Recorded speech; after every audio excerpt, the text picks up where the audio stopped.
Dan Tuhan taruh dalam hati saya satu kata. Dan inilah sesuatu yang sedang dialami oleh banyak jemaat. Dan saya rasakan dari tadi pagi banyak yang WA, Pak Pendeta itu buat saya.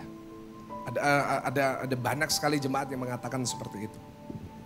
Dan saya juga rasakan tadi waktu saya naik kita nyanyi. Saya juga rasakan di ruangan ini juga ada yang ngalamin hal yang sama. Dan kata yang Tuhan berikan kepada saya adalah kering. Boleh ulangin sama-sama apa saudara?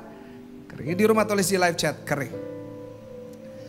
Mungkin kering yang terjadi dalam hidup saudara mungkin terjadi dalam mungkin kekeringan rohani ya. Atau mungkin itu kekeringan dalam rumah tangga saudara. Saya pernah dengar ada jemaat datang sama saya, Pak Pendeta saya kanker. Ih saya kaget. Stadium berapa? Dia ngomong, oh bukan kanker itu, tapi kanker kantong kering. Darah Yesus saudara. Mungkin saudara juga kering kantongnya. Mungkin saudara sedang mengalami pergumulan, mungkin saudara habis di PHK. Atau mungkin kering yang saya maksud adalah di rumah tangga saudara. Suami istri udah hubungannya kering banget. There's no more spark lagi. Atau mungkin kering itu dalam pelayanan saudara. Saya tidak tahu saudara berada di kategori yang mana. Tetapi saya rasakan beberapa dari saudara di ruangan ini yang sedang melihat saya, yang sedang mendengar saya. Saudara lagi ngalamin kekeringan dalam hidup saudara. Dan doa saya adalah setiap saudara yang datang dengan kekeringan, saudara pulang diberikan kehidupan yang baru oleh Tuhan. Yang mau kita berikan tepuk tangan dulu, yang paling dahsyat buat Tuhan. Ya. Kita buka Alkitab kita sama-sama, saya mau tunjukkan saudara ayatnya yang Tuhan berikan kepada saya. Dalam Yehezkiel pasal yang ke-37 ayatnya yang pertama sampai ayatnya yang ke-6. Saya mau kita bersama-sama dengan keras karena di ruangan ini kalau saudara lihat di pilar-pilar ada mikrofon. Itu supaya di rumah bisa dengar tepuk tangan saudara dan suara saudara. Karena itu kita mau baca dengan keras. 1, 2, 3. Lalu kekuasaan Tuhan meliputi aku dan Ia membawa aku keluar dengan perantaran rohnya dan menempatkan aku di tengah-tengah lembah. Dan lembah ini penuh dengan tulang-tulang. Ya, ini mirip lagunya Pamungkas, To the Bone, saudara. Dikatakan apa? Ia membawa aku melihat tulang-tulang itu berkeliling-keliling dan sungguh amat banyak bertaburan di lembah itu. Dan dikatakan apa? Lihat, tulang-tulang itu amat kering. Lalu ia berfirman kepadaku, hai anak manusia, dapatkah tulang-tulang ini, apa saudara? Dihidupkan kembali. Dikatakan, aku menjawab, ya Allah, engkaulah yang mengetahui. Apa? Lalu firmannya kepadaku, sama-sama bernubuatlah mengenai tulang-tulang ini dan katakanlah kepadanya, hai tulang-tulang yang kering, apa? Dengarkanlah firman Tuhan. Ayat 5, beginilah firman Tuhan Allah kepada tulang-tulang ini. Aku memberi nafas hidup di dalammu supaya apa saudara? Kita lompat ayatnya yang ke-10. Kita lompat ayatnya yang ke-10 dengan keras sama-sama kita baca. Dikatakan apa? Lalu aku bernubuat seperti diperintahkannya kepadaku sama-sama dan nafas hidup itu masuk di dalam mereka. Sehingga mereka apa saudara? Hidup kembali. Mereka menjejakkan kakinya. Suatu tentara yang apa? Sangat besar. Di sini kita baru saja membaca seorang nabi Tuhan ya, bernama Yehezkiel. Dibawa oleh Tuhan, dibawa oleh Roh Allah menuju ke satu lembah yang sangat besar tentunya lembah itu. Dan di lembah itu isinya bukan manusia tetapi isinya tulang-tulang yang begitu banyak. Nah, kalau tadi saudara dan saya perhatikan ayat yang ketiga dikatakan tulang itu amat kering. Nah sekarang saya boleh tanya, tolong bantu saya dengan mengangkat tangan. Berapa banyak dari saudara di ruangan ini yang pernah melihat tulang manusia asli? Angkat tangan. Gak ada ya. Jadi saudara belum pernah kan? Nah kebetulan saya bisa mengerti ayatnya yang ketiga. Kenapa? Karena dulu waktu saya sekolah S1 saya bukan teologi tapi S1 saya dokter. Saya lulus lalu saya ngambil S2 teologi. Di MTH saya dari STTII, tetapi sebelumnya saya sekolah di Stephen Tong di Reform, saya sekolah di Pentakosta, dan terakhir saya mengambil MTH di Injili. Jadi komplit gado-gado saudara ya. Dan kalau saya bicara tentang S1 saya, dulu waktu saya sekolah dokter umum, Setiap minggu kita pasti ketemu sama tulang. Dan ini bukan tulang artificial tapi tulang beneran. Nah, tulang dikategorikan kering kalau dia udah mati lama. Ya, jadi tulang yang biasanya kita pakai di sekolah dokter itu tulangnya orang-orang yang sudah meninggal, yang tidak dikenali. Jadi misalnya ada orang mati di pinggir jalan, lalu tidak ada yang klaim dan tidak ada identitas, maka disumbangkan ke sekolah dokter. Dan tulang-tulang di ruangan itu dan yang kami pegang, yang kami pelajari, ini kering banget. Nah, yang dimaksud dalam ayat 3 adalah tulang-tulang itu. Di mana tulang-tulang ini udah matinya sangat lama sekali. Udah beyond repair, itu bahasa Inggris ya, atau udah gak bisa lagi dipulihkan, gak bisa lagi dihidupkan. Karena itu Tuhan bertanya kepada Yeskiel, kira-kira bisa dihidupkan lagi nggak? Karena udah mati, udah kering banget. Dan pada saat itu Tuhan sedang bicara kepada Yeskiel. Kalau kita melihat konteks, Tuhan sedang menggambarkan tentang keadaan Israel pada zaman Yeskiel, yang mereka mengalami kekeringan dalam rohani maupun dalam makanan mereka karena tidak terjadi hujan cukup lama. Tetapi kalau hari ini saudara dan saya pada tanggal 2 Mei 2021 kita membaca ayat ini, konteks dari Yeskiel pasalnya yang ke-37, saya catat di slide bisa ditampilkan, ini adalah gambaran orang Kristen di akhir zaman. Ini adalah keadaan kita. Kenapa ini keadaan kita? Seperti tulang-tulang, karena orang Kristen banyak yang udah jadi kering.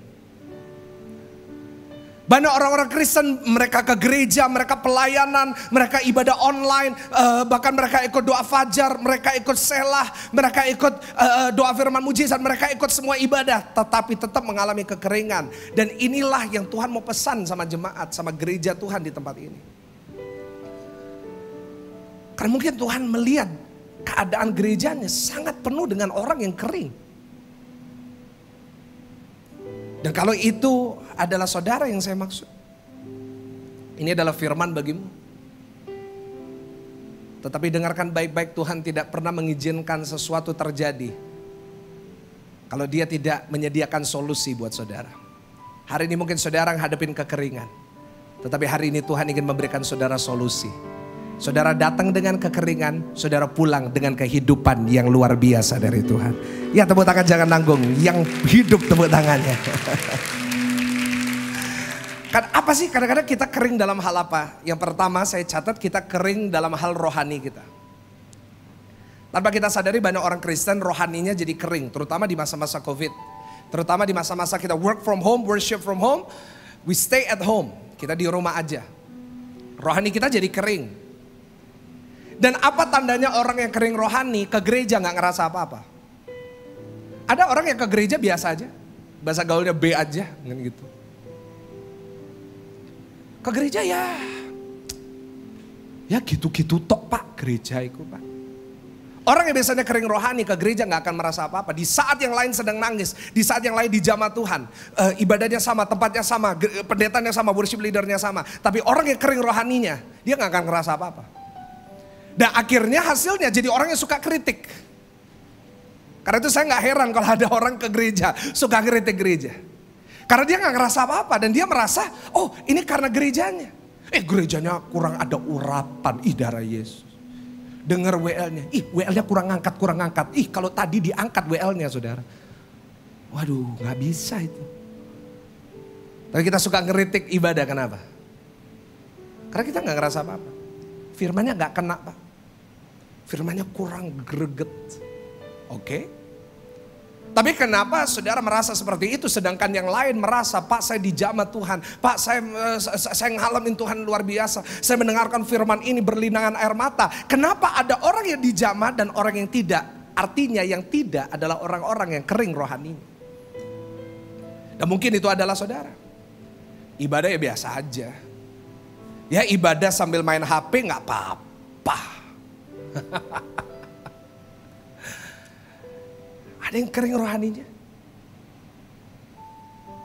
Yang kedua, banyak orang Kristen kering bukan hanya dalam hal rohani, Kasihnya juga kering. Kasihnya terhadap sesama, kasihnya dalam rumah tangga, suami istri udah kering banget hubungannya. Rasanya suami sama istri udah biasa aja. Saya pernah ketemu sama sepasang suami istri, suaminya ngomong, "Pak, saya sama istri saya ini udah kayak saudara." Ih, darah Yesus. Sama istri kok kayak saudara? Ya kan? Kenapa? Udah kering. Gak ngerasa passion lagi, gak ngerasa semangat lagi. Biasa banget. Itu namanya kering. Orang tua dengan anak ngalamin kekeringan. Dan saudara, yang ketiga, kita seringkali kering dalam hal sukacita dan semangat kita. Ada orang hari-hari ini gak semangat hidup. Ada orang hari-hari ini ya menjalani setiap hari ya gitu-gitu aja lah. Ya kalau memang kayak gini ya kayak ginilah. Dan saya khawatir kalau kekeringan ini dibiarkan, bisa-bisa bukan hanya kering tapi jadi amat-amat kering. Dan saya berdoa itu gak terjadi di gereja ini. Yang setuju boleh katakan amin. Saya ngobrol dengan beberapa gembala-gembala juga. Ya, kami sering komunikasi. Bukan hanya di Indonesia, saya ngobrol dengan yang di Singapura, dengan yang di India. Dari berbagai negara. Mereka juga merasa bahwa badan jemaat hari ini ngalamin kekeringan. Gak kelihatan sih. Tapi kami sebagai hamba Tuhan bisa ngerasain. Tuhan beri karunia kepada kami para gembala untuk bisa ngerasain kira-kira jemaat ini kayak gimana. Dan semua bicara hal yang sama. Saya sering zoom dengan mereka. Kenapa? Karena ada satu hal yang sering kali ditekanin. Kenapa orang bisa jadi kering? Salah satu alasan adalah karena orang Kristen lebih mementingkan kehidupan jasmani daripada rohani. Sekali lagi saya ulangin. Orang jadi kering rohaninya karena lebih mentingin jasmaninya daripada rohaninya. Kalau untuk jasmani, kalau untuk jam baru, tas baru, sepatu baru, untuk penampilan, gak pernah ada kata kurang. Wah, kan gitu. Kalau bisa Pak, saya dapat yang limited edition ini. Kalau bisa saya dapat yang lagi hype ini Pak. Supaya orang bisa lihat bahwa aku berhasil. Kadang-kadang kita kalau untuk jasmani kita kerja keras buat itu. Iya gak sih? Ada yang sampai banting tulang. Ih, banting tulang. Sampai kerja keras. Kepala dijadikan kaki. Ih, gimana caranya? Tapi kita kerja keras supaya jasmani kita keren. Wih, kalau datang ke gereja naik Mercy, waduh beda. Karena itu saya suka kalau ibadah di mall, saya nggak tahu jemaat naik mobil apa. Wah, kalau datang restoran di depan, pakai jam tangannya mahal, saya nggak ngelarang itu. Silakan saudara pakai itu, silakan itu hak saudara. Tapi jangan sampai itu lebih penting dari rohani kita. Jangan sampai kita upgrade barang jasmani kita. Jangan sampai kita upgrade kehidupan kita. Tapi rohani kita gak pernah di-upgrade. Yang jadi saudara jadi orang kaya tapi kering. Jadi orang kaya tapi kosong. Jadi orang yang punya perusahaan besar tapi gak ada kedamaian hidupnya. Kenapa? Karena kita mentingin jasmani, yang rohani dilupain. Yang kelihatan dipentingin, yang gak kelihatan gak pernah dipentingin. Saya berdoa hari ini itu gak terjadi di jemaat Tuhan yang saya gembalakan di tempat ini. Saudara, hari ini mari kita belajar. Kita gak boleh hidup dalam kekeringan. Saya catat di slide, kita tidak boleh kering. Tapi kita harus hidup. Sama-sama ulangi slide ini bersama-sama dengan keras. Sambil tepuk dada saudara katakan, aku tidak boleh kering. Katakan apa saudara? Aku. Ulangi, aku harus hidup. 1, 2, 3. Katakan apa? Aku. Berikan tepuk tangan yang paling meriah, tepuk tangan yang paling dahsyat. Yang di rumah tulis di live chat, aku harus hidup. Saya berdoa, saya merasakan bahwa tahun ini Tuhan ingin membawa gerejanya menjadi gereja yang hidup. Mungkin tahun 2020 saudara udah kering, gak ada masalah. Tapi tahun ini kita mulai bulan yang baru di bulan Mei. Saya berdoa di akhir tahun kita akan menjadi satu gereja yang punya semangat dan passion buat Tuhan. Kita hidup tidak kering. Ya. Karena itu saya rasa saya perlu menyampaikan pesan ini buat jemaat. Supaya kita gak jadi orang-orang Kristen yang kering. Nah, kenapa kok seringkali kita bisa jadi kering? Nah, saya mau tunjukin kepada saudara. Kenapa orang Kristen bisa jadi kering? Karena kita punya Tuhan yang sama, kita ibadah di gereja yang sama, mungkin komunitas kita sama, tapi kok ada yang kering, ada yang enggak. Nah, yang pertama kita buka sama-sama dalam Yohanes 15 ayatnya pertama sampai ayatnya kelima. Saya akan bacakan buat saudara Yohanes 15 ayatnya pertama sampai ayatnya kelima. Akulah pokok anggur yang benar dan Bapakkulah pengusahanya. Setiap ranting padaku yang tidak berbuah dipotongnya, dan setiap ranting yang berbuah dibersihkannya supaya ia lebih banyak berbuah. Kamu memang sudah bersih karena firman yang telah kukatakan kepadamu. Perhatikan ayat 4. Tinggallah di dalam aku dan aku di dalam kamu. Sama seperti ranting tidak dapat berbuah dari dirinya sendiri, kalau ia tidak tinggal pada pokok anggur, demikian juga kamu tidak berbuah jikalau kamu tidak tinggal di dalam aku. Ayat 5 baca sama-sama dengan keras. 1, 2, 3. Akulah pokok anggur dan kamulah ranting-rantingnya. Barang siapa, apa saudara? Tinggal di dalam aku dan aku dalam dia. Ia berbuah banyak sebab di luar aku kamu tidak dapat apa saudara? Berbuat apa-apa. Seperti ranting yang jauh dari pokok anggur tidak bisa berbuah, begitu juga kalau kita tidak tinggal dekat pokok anggur, kita juga nggak bisa berbuah, alias kering. Karena itu yang pertama, poin pertama, kenapa kok kita bisa jadi orang Kristen yang kering? Karena yang pertama, kita hidup jauh dari sumbernya. Sekali lagi ulangin, kita hidup jauh dari apa saudara? Sumbernya. Silakan tulis di live chat yang di rumah. Jauh dari sumbernya. Orang yang hidup jauh dari sumber pasti ngalamin kekeringan. Tapi orang yang dekat dengan sumber pasti berkelimpahan. Nah, pertanyaan saya, apakah kita ini hidup melekat sama pokok anggur? Yesus baru mengajarkan kepada kita dalam Yohanes 15 ayat pertama sampai ayatnya kelima. Dikatakan kita ini digambarkan, jemaat digambarkan seperti ranting. Kita ini ranting, Pak. Dan dialah pokok anggurnya. Nah, artinya tugas kita berbuah, sama-sama katakan berbuah. Di rumah tulis di live chat berbuah. Artinya kita harus membuahkan apa? Membuahkan buah roh. Buah roh apa? Kasih, sukacita. Cukup 2 itu, nggak perlu yang beda-beda dulu. 2 itu dulu. Kasih, sukacita. Nah, gimana kita bisa memiliki kasih dan sukacita? Saat kita berbuah. Dan bagaimana kita bisa berbuah? Firman Tuhan berkata tadi, seperti ranting nggak bisa berbuah kalau jauh dari pokok anggur, begitu juga kamu harus tinggal dekat aku supaya kamu bisa berbuah. Yang setuju katakan amin. Artinya apa? Supaya kita nggak kering, ayo kita hidup dekat dan melekat kepada pokok anggur. Coba saudara nanti pulang, saudara lihat tanaman yang mulai bertumbuh, lalu saudara ambil rantingnya, saudara patahkan rantingnya, taruh di kamar saudara. Saudara kasih air. Saya mau tanya, bisa berbuah? Nggak bisa. Karena ranting hanya bisa berbuah kalau dekat sama pokok anggur, kalau melekat sama pokok anggur. Nah, Tuhan Yesus menggambarkan dirinya, aku pokok anggur yang benar. Dialah pokok anggur yang benar. Dikatakan tinggallah di dalam aku dan aku di dalam kamu. Artinya apa sebagai orang Kristen? Supaya kita tidak kekurangan sukacita. Supaya kita tidak kekurangan semangat. Supaya kita tidak kekurangan kasih. Supaya kita gak kekurangan kesabaran. Kita harus tinggal dekat sumbernya. Sama-sama katakan sumbernya. Ranting bisa membuahkan buah. Kenapa? Karena sumbernya, pokok anggurnya kasih nutrien. Kasih nutrisi yang dia butuhkan. Kalau dia butuh vitamin ini, disalurkan. Kalau dia butuh air, disalurkan. Setuju dengan saya, orang yang tinggal dekat sumber gak akan kekurangan, setuju? Kalau rumah saudara, sebelahnya depo air isi ulang, pasti gak pernah kekurangan air kan? Karena kalau saudara butuh air tinggal ngapain? Keluar nggak? Kalau dekat sama sumbernya enak. Kalau saudara tinggal di apartemen di atas. Kalau saudara tinggal di salah satu apartemen di Pakuwon Mall Surabaya, saudara nggak akan kekurangan makanan. Kenapa? Karena begitu turun langsung food court.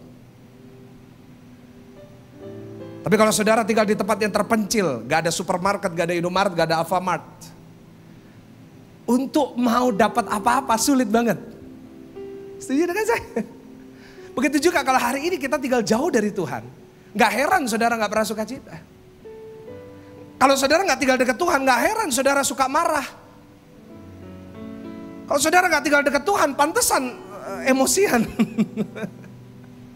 Kalau saudara nggak tinggal dekat Tuhan, pantasan saudara nggak pernah ngerasa damai, ngerasa stres terus. Pertanyaan saya, apakah kita dekat sama sumbernya? Tapi pertanyaan yang lebih penting adalah, selain apakah kita dekat dengan sumbernya, siapa sumber kita?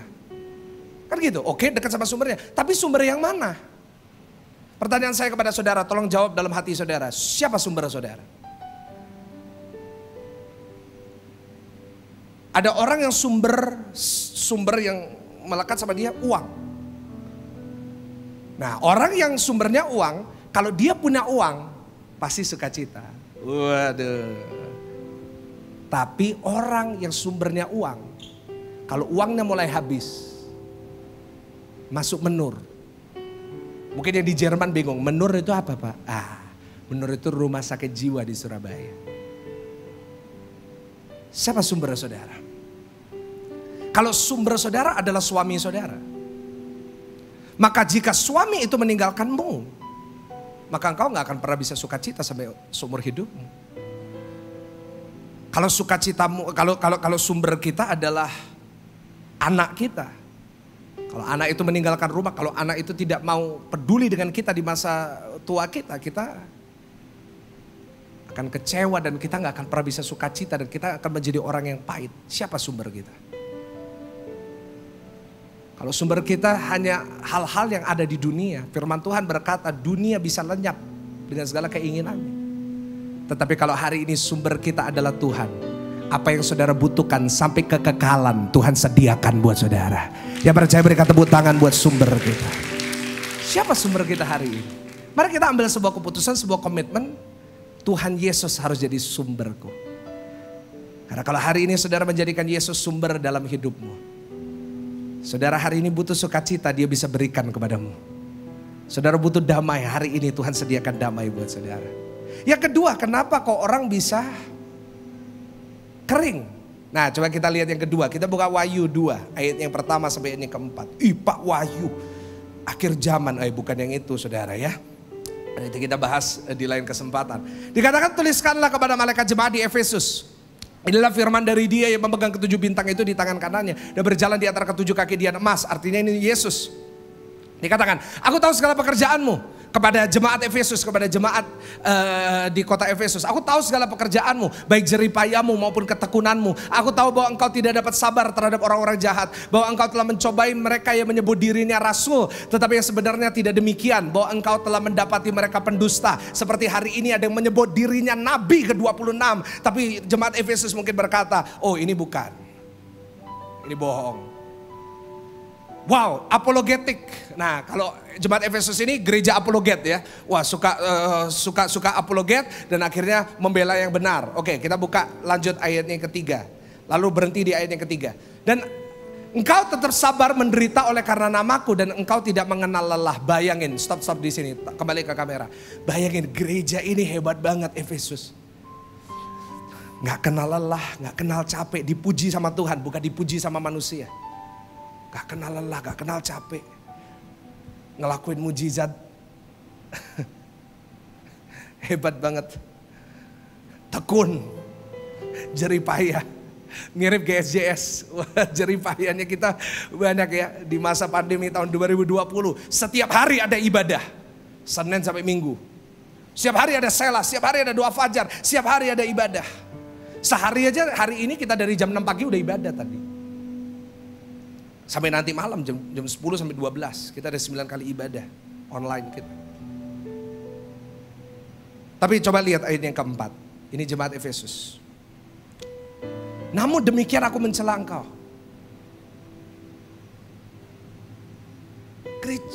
Udah tekun, udah jeripayah dicela. Karena apa? Sama-sama baca dengan keras. Karena kau telah meninggalkan kasihmu yang. Yang kedua, kenapa kita bisa jadi kering? Karena kita meninggalkan kasih yang mula-mula. Ulangin sama-sama dengan saya, apa kasih yang apa saudara? Di rumah tulis, jangan tinggalkan kasih mula-mula. Jemaat Efesus memulai dengan baik. Jeripayah, kerja keras, tekun, apologet. Pelayanan. Tapi dicela sama Tuhan. Waktu saya baca ini saya nangis. Saya ngomong sama Tuhan, Tuhan jangan sampai GSJS ini dicela sama Tuhan. Karena oke, kita boleh kerja keras. Tapi saya doa Tuhan, saya nggak mau dipuji sama manusia. Orang-orang ngomong, wah GSJS gereja berkembang, gereja yang meningkat pesat, gereja yang diberkati, gereja dipakai Tuhan. Saya nggak mau cuma dipuji sama manusia, tapi dicela sama Tuhan. Karena kalau gereja ini dicela sama Tuhan, manusia boleh muji, Tuhan gak bisa angkat gereja ini. Saya doa sama Tuhan tadi malam, Tuhan jangan sampai pelayanan aku ini dicela sama Tuhan karena aku ninggalin kasih yang mula-mula. Dan biasanya yang kering itu adalah orang-orang yang sering pelayanan dan sering ibadah. Kayak Efesus, jemaat Efesus ini pelayanan. Jemaat Efesus ini sering ibadah, tekun kok jeripaya. Tapi justru orang-orang itu resiko untuk kering lebih besar. Karena itu saya ingatkan semua pelayan-pelayan Tuhan. Yang main musik, yang WL, yang megang kamera, yang megang komputer. Hati-hati loh. Yang usher di depan, yang minggu lalu pakai jeans kelihatan muda semua. Saya mau ingatkan, hati-hati. Karena kita ini yang resiko paling besar ngalamin kekeringan. Saya pernah ngalamin itu juga soalnya. Tahun 2020 saya khotbah 770 kali, saya hitung. Dan sempat di tengah jalan saya jadi kering. Karena itu saya bisa bicara kepada saudara tentang ini. Karena saya gak mau saudara ngalamin hal yang sama.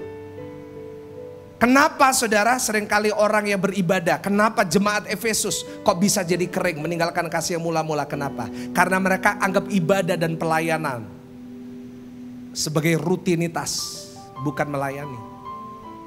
Saudara datang ibadah ini jangan sampai jadiin ini rutinitas kita. Pokoknya aku jam 2 pasti ada di gereja, duduk paling depan, duduk di kursiku biasanya. Ikut ibadah, kasih kolektor pulang. Oh, kalau aku pelayanan jam 2 4, 6. Kalau aku pelayanan jam 4, jam 6. Kalau aku pelayanan jam 10 sampai malam. Kalau kita jadiin itu hanya rutinitas, maka hati-hati kita akan dicela sama Tuhan. Saya berdoa hari ini saudara tidak meninggalkan kasih yang mula-mula, tetapi saudara tetap punya passion buat Tuhan. Yang setuju sama-sama katakan amin. Ingat pertama kali saudara beribadah dulu? Betapa semangatnya saudara, pertama kali ditolong Tuhan, pertama kali disembuhkan Tuhan, pertama kali kenal Yesus, betapa passionate saudara. Wah, ke gereja semangat, wah puji Tuhan. Wah, denger khotbah dicatat, wah poinnya bagus. Tapi sekarang gak catat khotbah, justru nge-like fotonya orang di Instagram. Waktu pujian WL udah semangat, ibadah nyanyi gak nyanyi mulutnya buka. Saya khawatir ada laler masuk saudara itu. Ya kan? Ingat pertama kali saudara beribadah, wah betapa semangatnya saudara. Itu yang harus kita dapatkan kembali, yang setuju boleh katakan amin. Saya selalu menjaga itu. Setiap minggu saya khotbah di atas mimbar ini. Tapi saya selalu doa Tuhan, aku gak mau kehilangan kasihku yang mula-mula. Aku harus tetap semangat. Karena itu saya setiap kali mau naik mimbar, saya selalu ngomong, this is the best thing, this is the best job in the world. Saya tetap semangat, saya tetap memuji. Saya gak pernah kendor meskipun gak ada yang datang maupun penuh, khotbah saya tetap sama. Kenapa? Karena saya gak mau kehilangan kasih yang mula-mula itu. Saudara, seperti kalau kita sedang jatuh cinta, begitu juga kita harus datang sama Tuhan. Nah, di sini ada yang lagi jatuh cinta. Nah, saudara kalau lihat anak saudara jatuh cinta atau enggak itu gampang. Kalau dia sering kehabisan kuota, nah itu ada dua kemungkinan, sering video call sama pacarnya atau sering main game, ya kan gitu. Nah, tapi kalau anak saudara udah mulai telepon, sudah mulai cekikian gak jelas. Nah, itu udah mulai jatuh cinta. Waduh. Orang kalau pertama kali jatuh cinta, itu rasanya dunia milik berdua. Padahal dia rumah aja gak punya dunia milik berdua. Waduh, orang jatuh cinta pertama kali. Wah, kalau ada nerima telepon dari pacarnya. Waduh, hatinya berbunga-bunga, diangkat, gimana sayang, ngapain sekarang. Coba udah nikah 40 tahun. Handphone nyala, namanya istrinya dimatikan di silent, di airplane mode. Dia lagi pak, bosan saya pak. Haleluya. Ayo ya. Kita harus punya kasih yang mula-mula ya, terutama juga di rumah tangga kita. Jangan sampai kita kehilangan kasih yang mula-mula, jangan sampai kering. Ya, kalau anak-anak muda itu kalau jatuh cinta itu pasti kelihatan. Wah, pacaran 3 bulan, manggilnya apa? Pimi, darah Yesus. Merinding saya. Manggilnya papi mami, cari makan aja nggak bisa. Kan gitu. Waduh, Pimi. Anak-anak muda sekarang kreatif ya, manggilnya Bani, kelinci.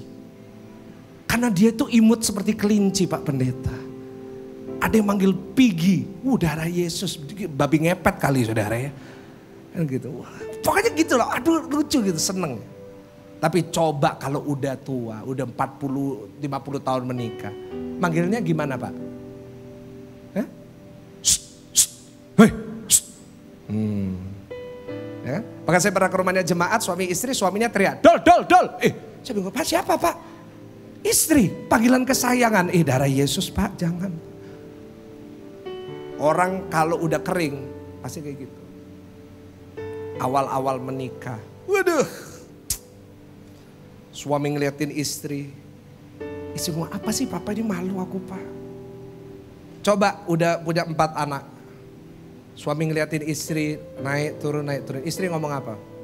Kan 8 dulu, kan mau apa sekarang? Waktu awal-awal menikah, kasihnya masih fresh mula-mula. Saya bikinin kopi.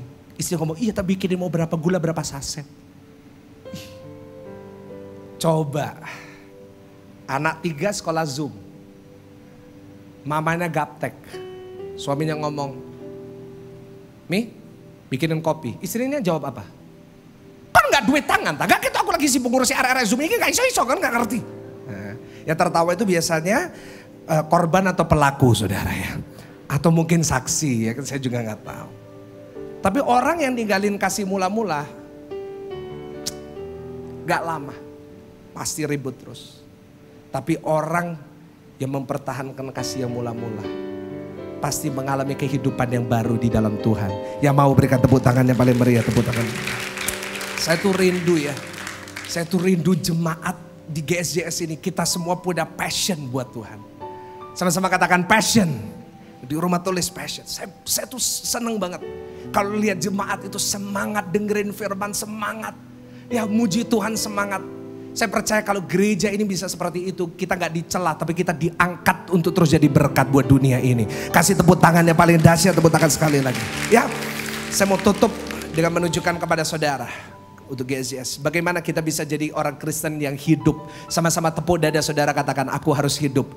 Gimana kita bisa jadi orang Kristen yang hidup? Yang pertama, baca Yeskiel 37 ayat yang kelima. Yeskiel 37 ayat yang kelima, silakan. Beginilah firman Tuhan Allah kepada tulang-tulang ini, dikatakan to the bone. TikTok kali Pak Pendeta. Aku memberi nafas hidup di dalammu supaya kamu. Yang pertama, bagaimana saudara dan saya bisa jadi hidup dan tidak kering seperti tulang ini yang akhirnya keluar urat, keluar daging dan akhirnya jadi tentara yang besar yang menginjakkan kakinya ke tanah. Satu tentara yang besar. Caranya gimana? Yang pertama, milikilah nafas hidup dari Tuhan. Sekali lagi ulangi bersama dengan saya yang di sini, harus memiliki apa saudara? Nafas hidup. Dikatakan di saat Tuhan mengembuskan nafas, maka kehidupan dari tulang-tulang yang amat-amat kering jadi hidup. Saya percaya hari ini kalau Tuhan memberikan saudara nafas hidupnya, maka saudara pulang tidak kering tapi penuh dengan kemuliaan. Tapi apa nafas hidup itu? Nah saudara, kita semua butuh nafas. Kenapa orang takut COVID? Kenapa orang akhirnya yang punya asma, kenapa jadi takut sama COVID? Karena dia takut gak bisa nafas. Karena COVID menyerang paru-paru. Oke. Tanpa kita sadari kita semua butuh nafas. Setuju dengan saya? We all need our breath. Bahkan tanaman butuh nafas. Saya gak tahu, mungkin saudara ada yang suka tanaman ya. Nah, kalau saudara suka tanaman, di Pakuwon Mall lantai 2 ada pameran tanaman. Ada orang ngomong, ini Pak Pendeta salesnya Pakuwon atau gimana? Enggak saudara. Saya cuma mempromosikan tempat di mana kita ibadah, kan gitu. Di bawah ada banyak tanaman. Kenapa tanaman itu bisa tetap hidup dan indah dan bagus? Karena dia ada oksigen yang dia terima. Nah, kan gitu. Bagus-bagus. Kemarin saya tahu soalnya saya sama istri saya habis makan siang sama Pak Hendi kita muter-muter. Nah istri saya ini paling suka sama tanaman. Wah kalau lihat tanaman bisa berjam-jam. Kemarin kurang lebih 1-2 jam. Dia lihat gitu, seneng lihatnya. Untungnya dia itu lihat tanaman bukan tas, saudara. Ya, wah dia lihat tanaman itu seneng. Terus beli, dirawat di rumah. Wah. Coba saudara perhatikan kalau tanaman, saudara tutup di vakum, pasti mati. Kenapa? Gak ada nafasnya. Api juga, nah api. Coba saudara nyalain lilin, masih ingat lilin? Sekarang kan udah lampu ya. Kalau saudara nyalain lilin, saudara tutup pasti mati. Biasanya lilin itu kita pakai, orang barat pakai dia candle light ya. Wah romantis kan, candlelight dinner. Waduh gitu. Tapi orang Indonesia candlelight dinner gak terlalu spesial, kenapa? Dari dulu sudah candlelight dinner, kenapa? Lampu mati. Dan kalau gak lampu mati buat apa candlelight dinner? Supaya makanannya gak kena laler. Ya kan? Tapi coba saudara pernah masuk restoran ya, saudara lihat terus di salah satu kafe di Surabaya kan dikasih api itu. Coba saudara tutup pakai gelas itu.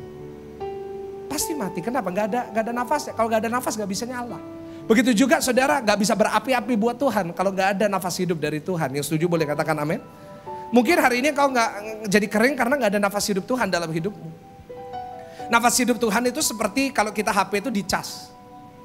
Saudara, saya mau tanya siapa setiap hari ngecas HP? Semua pasti angkat tangan. Bahkan saudara ke gereja pun cari tempat duduk yang ada colokan. Supaya apa? Bisa ngecas. Mungkin ada saudara lagi ngecas di power bank sekarang. Lah HP aja dicas, apalagi roh kita. Lu gak ada yang amin? Amin. Kalau handphone kita aja di mobil kita cas, kenapa kita gak pernah cas rohani kita di mobil? Kita memuji nama Tuhan, kita meninggikan nama Tuhan. Apa nafas hidup Tuhan? Saya tutup dengan ini. Kejadian 2 ayat yang ke-7. Kejadian 2 ayat yang ke-7. Ketika itulah Tuhan Allah membentuk manusia itu dari debu tanah dan menghembuskan sama-sama dengan keras, katakan apa? Nafas hidup ke dalam hidungnya. Demikianlah manusia itu menjadi apa saudara? Dari debu bisa jadi manusia. Hanya karena nafas hidup. Ini waktu kejadian, waktu penciptaan. Nah apa yang dimaksud sama Alkitab dengan nafas hidup ini? Apakah berarti ada hembusan nafas di ruangan ini terus saudara kena angin, itu AC bukan nafas itu. Tapi coba Yohanes 1 ayat yang 1. Yohanes 1 ayatnya yang pertama. Pada mulanya adalah firman, sama-sama firman itu bersama-sama dengan Allah, dan firman itu adalah apa saudara? Artinya apa nafas hidup yang ada sejak penciptaan, sebelum binatang ada, sebelum manusia ada, sebelum tanaman ada, yaitu apa? Artinya kalau kita eksegesis sama-sama, kalau kita sama-sama melihat Alkitab, maka nafas hidup dari Tuhan itu firman. Sama-sama katakan, aku harus cinta firman. Yang di rumah tulis di live chat, aku harus cinta firman. Firman adalah nafas hidup orang percaya. Karena itu gak bisa satu hari tanpa firman. Yang setuju boleh katakan yes. Saya tidak pernah menjalankan satu hari tanpa firman Tuhan. Kenapa? Karena firman itu hidup buat saya. Saya tulis firman itu yang memberikan kita, yang pertama memberikan kita pengharapan. Saat kita kehilangan pengharapan, saat kita baca firman ada pengharapan yang baru. Yang kedua ada kekuatan, yang ketiga ada semangat yang baru. Kalau hari ini saudara hidup tanpa semangat, saudara mungkin hidup gak ada kekuatan, mungkin saudara lemah, mungkin saudara gak ada pengharapan. Hari ini biarlah firman Tuhan jadi nafas hidupmu. Punyalah prinsip tahun ini, dari bulan Mei sampai nanti Desember, jangan pernah lewatin satu hari tanpa firman. Yang setuju katakan amin. Di channel gereja 1 jam saja kita khotbah ada kurang lebih 400 khotbah, 400 video dari khotbah dari ibadah online. Jadi gak ada alasan Pak gak ada khotbah. Ini ada lebih dari 400, lebih dari 365 khotbah. Saya berharap kita punya satu prinsip. Tahun ini setiap hari aku harus baca firman. Ya, dan yang kedua, pemain musik WL silakan naik. Yeskil 37 ayat ke-14. Bagaimana kita jadi orang Kristen yang hidup yang pertama? Yaitu saudara dan saya harus punya nafas hidup Tuhan. Yang kedua, andalkan Roh Kudus. Dikatakan aku akan memberikan rohku ke dalammu. Sehingga kamu hidup kembali dan aku akan membiarkan kamu tinggal di tanahmu dan kamu akan mengetahui bahwa aku Tuhan yang mengatakannya dan membuatnya. Demikianlah firman Tuhan. Yang kedua, seperti saya sudah katakan, gimana kita bisa jadi orang Kristen yang hidup? Kita harus mengandalkan Roh Kudus. Sama-sama dengan saya dengan keras katakan 1, 2, 3. Apa mengandalkan? Roh Kudus itu penolong kita. Dia penolong kita yang setia. Saat kita susah dia menghibur kita. Saat kita butuh kekuatan dia memberikan kekuatan yang baru. Dialah yang bisa membuat kita kembali ke kasih yang mula-mula. Dia yang memampukan kita untuk memiliki nafas hidup dari Tuhan. Dan hari ini kalau kita mengandalkan Roh Kudus dalam hidup kita, dalam setiap langkah kita, maka kita akan jadi orang Kristen yang hidup dan tidak kering. Yang setuju boleh katakan amin. Sambil bangkit berdiri, saya mau tunjukkan kepada saudara, kita bangkit berdiri. Bagaimana kita mengandalkan Roh Kudus sambil kita mempersiapkan diri kita untuk perjamuan suci. Bisa ditampilkan bagaimana kita mengandalkan Roh Kudus. Yang pertama, jangan padamkan dia. Kalau hari ini Roh Kudus sedang bicara kepada saudara lewat firman ini, jangan padamkan Roh Kudus. Jangan biarkan firman ini hanya lewat. Jangan biarkan ini hanya satu khotbah yang bagus dan lucu. No. Tetapi biar firman ini mengingatkan saudara. Yang kedua, mengandalkan Roh Kudus, berdialog dengan dia. Sebelum melakukan apapun, membuat keputusan baru, memulai bisnis yang baru, memulai usaha yang baru, memulai pekerjaan yang baru. Mari kita berdialog dengan Roh Kudus. Apakah ini kehendakmu Roh Kudus? Yang ketiga, bagaimana kita mengandalkan Roh Kudus selain kita jangan padamkan. Yang kedua, berdialog dengan dia, minta kepadanya. Firman Tuhan berkata, mintalah maka kamu akan diberi. Kalau hari ini kau butuh kekuatan yang baru, minta kepada Roh Kudus. Kalau hari ini kau butuh damai sejahtera, mintalah kepada Roh Kudus. Kalau hari ini kau sedang membutuhkan kekuatan untuk kau bisa menjalani hidup, untuk menghadapi penderitaan hidupmu, andalkan Roh Kudus, berdialog dengan Roh Kudus. Dialah sahabat saudara. Dialah yang selalu menyertai saudara. Dialah yang dikirim untuk menyertai saudara dalam setiap langkah. Untuk menopang saudara saat saudara sedang jatuh. Untuk memberikan kehidupan yang baru. Mungkin bagi saudara yang punya kehidupan masa lalu yang buruk. Dialah sumber dari segalanya. Dan saya percaya kalau hari ini kita tinggal di dalam dia dan dia di dalam kita, maka pulang dari tempat ini kita tidak jadi orang Kristen yang kering, tetapi kita jadi orang Kristen yang penuh dengan kemuliaan dan kehidupan dari Tuhan. Berikan tepuk tangan yang paling dahsyat buat Tuhan.